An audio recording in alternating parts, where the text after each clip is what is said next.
Anak artis ini diam-diam pakai bando mewah sejak bocah. Yang kecil-kecil cabai rawit. Aminah selalu memiliki penampilan yang tak kalah nyentrik dari sang ibu. Aminah Hana Nur Atta, anak dari Aurel Hermansyah dan Atta Halilintar. Bahkan, ia baru cukup sering memakai barang-barang branded di badannya. Salah satunya yaitu aksesoris kepala berupa bando bling-bling yang berharga fantastis. Lantas seperti apa penampakan bando yang dipakai oleh Aminah? Berapa harga bando anak Atta Aurel?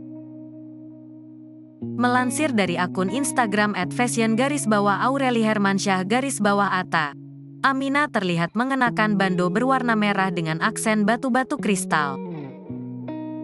Bando yang dikenakan Aminah merupakan merek Mona Lisa. Tak tanggung-tanggung. Harga bando yang dipakai oleh Aminah senilai 1,6 juta rupiah lebih.